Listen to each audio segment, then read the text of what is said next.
Hello everyone, this is Leslie. Welcome back to my channel.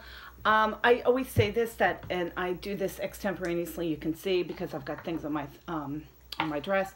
I do this extemporaneously, and sometimes I tend to go on, and so this is the third time I've tried to redo this video. I am going to tell you something that I learned in the Tightwad Gazette. And that is, I did a video about this similarly, which was to do the math. And very specifically, now that the world is opening up again, I find that people are going on trips and people are taking vacations and people are going, for me, my big road, and taking road trips. For me, my big road trips are, I'm taking children to colleges. I have one son who's going to school in central Pennsylvania, and we live outside of Philadelphia, but my oldest three children have gone to Notre Dame, which is in Indiana. So for me to get there from Philadelphia to Indiana, most people said, oh, you take the Pennsylvania Turnpike, you pick up the Ohio Turnpike, and then you just get on to the Indiana Turnpike. I have to say, for some reason, the Ohio Turnpike is beautiful and gorgeous and lovely and very nice. Pennsylvania Turnpike was overpriced and just crowded, and the day we drove there was rain and the trucks were throwing up rain in our face, and I just thought, God, it was the biggest thing was the expense. I couldn't believe the expense of traveling from one end of the state, Pennsylvania, all the way through Pittsburgh into Ohio. I looked it up. The price without Easy Pass it's right here, is $75 and I think 10 cents one way. With Easy Pass, it's $37.10 one way. So it's approximately, if you're going to go round trip, which I would drive out and come back, it's going to be $150 in tolls just in Pennsylvania without Easy Pass. And of course, you should have Easy Pass. Or for me, it would have been approximately $75 that I was going to pay round trip on the Pennsylvania Turnpike. So I decided to look into other ways to pay, and this is what I am encouraging you all to do, is find other ways to avoid toll roads. This is actually one of the options on many of the MapQuest / Google directions kind of things. It will say avoid tolls, and make sure you hit that, because this is my graphics. So this is the state of Pennsylvania. This is where I live. This is the route I took out the first time. This is the Pennsylvania Turnpike. This is the route we now take, which is Route 80. They're essentially like, is that horizontal? Horizontal to each other.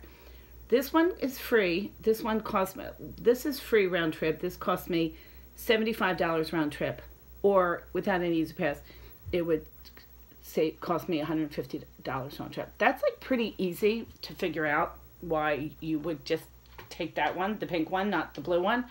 That is a big money saver. I drive out to Notre Dame at least 2 or 3 times a year, and if you just do the savings on the tolls in Pennsylvania, it's funny because several of my son's friends who live in New Jersey or in other places, have started to do the same thing because my son has told them about that. I also, before you make any decisions, however, as I said, you do the math. And for me, the Pennsylvania Turnpike way was 665 miles from my home, and the Route 80 way was 679 miles from my home, which is a difference of 14 miles. That is, to me, worth the extra time, which is something else Amy talks about in her book. The extra 14 miles traveling at 60 miles, so it's approximately another 15 minutes of time for me to save $175 round trip. That's a no-brainer for me. The other thing that for me, which was huge, was that I found that we paid less along the way in gas because we were taking Route 80, which this Route 80 is a little bit more rural. And you're kind of like, that's just people like just live there, and Penn State is near to there, around there. And so we were just paying less prices in gas. So it really worked out well, and we saved a lot of money.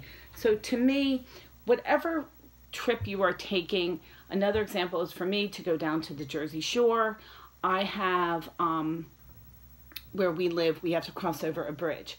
So you cross over a bridge, and that's actually pretty interesting because this would not be where I live. I'm closer to the head of Philadelphia. I have friends who live a little bit north, closer to Trenton, Princeton area, and they will make a point of going down and crossing over at the free bridges. That's my computer's dinging. Going over the free bridges. There are, I think, 1 or 2 free bridges into New Jersey. For the rest of us, it costs $5 round trip. But once I cross into Jersey, I have 2 options. I can take the Atlantic City Expressway and the Parkway to one of the shore resorts, or I can get off and take Route 55, which is free.